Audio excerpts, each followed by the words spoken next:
Synopsis of the books of the Bible. Genesis. JND Darby. All Scripture is given by inspiration of God, and is profitable for doctrine, for reproof, for correction, for instruction in righteousness, that the man of God may be perfect, truly furnished unto all good works. 2 Timothy 3 verses 16 and 17. Synopsis of the books of the Bible. By John Nelson Darby. Genesis chapters 48 to 50. Joseph as heir in Canaan.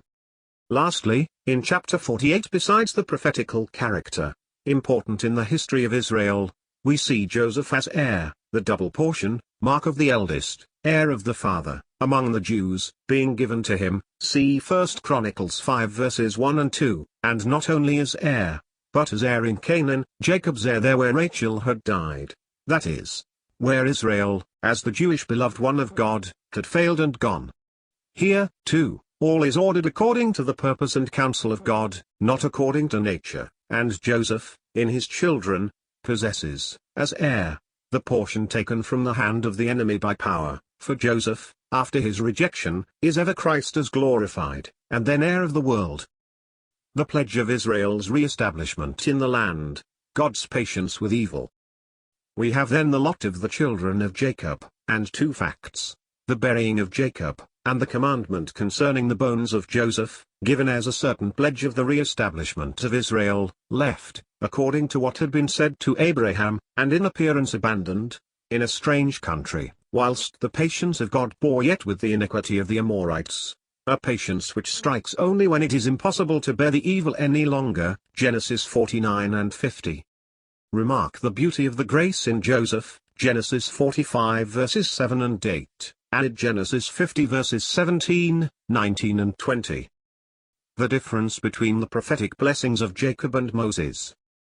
It seems to me that there is this difference between the prophecies of Jacob and Moses as to the tribes. Here the prophecy refers to the responsibility of the first parent source of the tribe, as Reuben, Simeon, Levi, and to the counsels of God, which put forward Judah, the stock from which the Lord sprang as regards the royalty, and Joseph, type of Christ as Nazarene, separated from his brethren, and afterwards exalted. The rest, if we except Benjamin who ravages with power, gives the general characters of the position and conduct of the tribes of Israel, Dan, of his wickedness, and even of his character of traitor. I may add that besides the royal place of Judah maintained as a distinct tribe till Christ came, up to the end of Issachar, it is the sad history of Israel in its responsibility and what befell them. Dan adds to this traitorous unfaithfulness, as indeed he set up, we may say, tribal idolatry.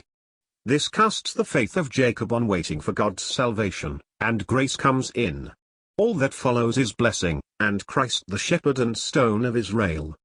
Moses gives rather the history of the people as entering into the country on leaving the wilderness, and we find the priesthood and people to be the 2 points brought into prominence, although power and a special blessing be given to Judah. The moral character and failure of Israel, and the purposes of God. I add a few details as to this prophetic blessing, hoping to make it more clear. We may remark, in the tribes, responsibility and the future of Israel as firstborn according to nature. Reuben represents Israel in this character, Simeon and Levi, who come after and will maintain their right by nature's force, are no better. Then we have the purpose of God in the king and the whole of the royal tribe till Christ come, to whom the gathering of the peoples shall be. Joseph comes with Benjamin at the end, the representative of Christ personally glorified, as Benjamin of Christ in judgment on earth. Joseph is a personal representative of Christ, separated from his brethren, glorious and blessed as the heir of all the resources of God. Dan, before this, though owned as a judging tribe and so Israel in him, yet marks out that apostasy and power of Satan in Israel which led the remnant to look beyond the portion of the people, unfaithful in every way, to him who was the salvation. We have waited for thy salvation, O Jehovah. Salvation will come with the true Joseph. I rather think, as already noticed, that in the other tribes we have a distinct contrast of what Israel is as oppressed, before Christ, who has taken the full Joseph character in glory, and has answered the faith of the remnant expressed in verse 18, and after, and that thus, in these characters of the tribes, we have the whole history of Israel. Judah and Joseph have been already marked out and distinguished in the history, Judah as surety for and connected with Benjamin and Joseph in all his history. Thus, after Judah, in Zebulun and Issachar we have Israel mixed with the world, busied in its waters to seek profit, and a slave to it for rest and quiet. But this ends in Dan and apostasy, so that the remnant, in the spirit of prophecy, wait for the salvation which is to come with the true Joseph. All is prosperity when this is looked to.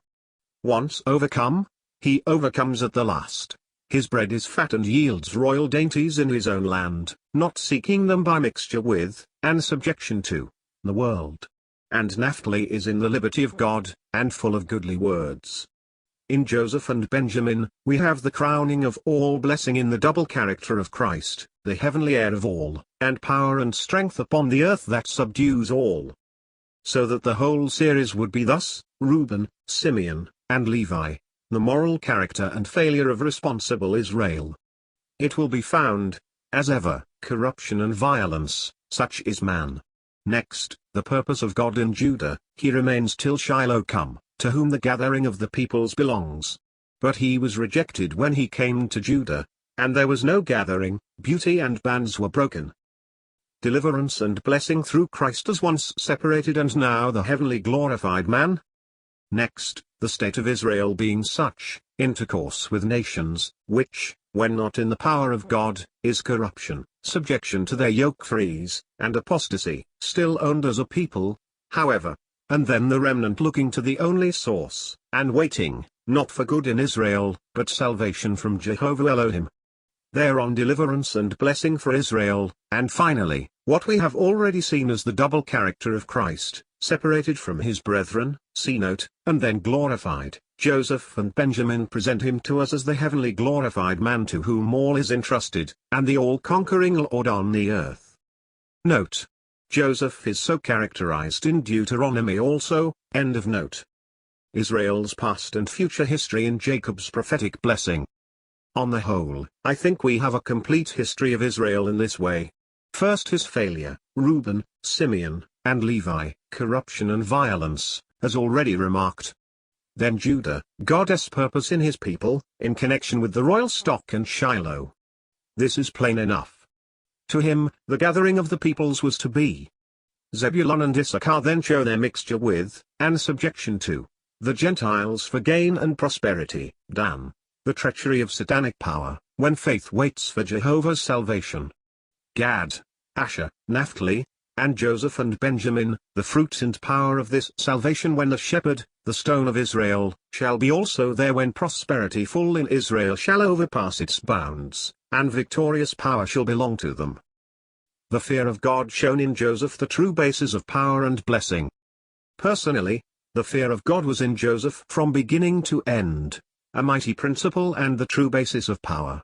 Whatever his glory, he does not forget Canaan or the earthly promise, he sends his bones there, nor has Christ.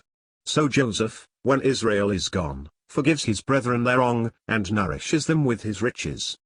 So is it with Christ. He is above the wrong and the just fears of them that rejected him. He will bless Israel from his own stores of heavenly glory. The Lord hasten it in its day.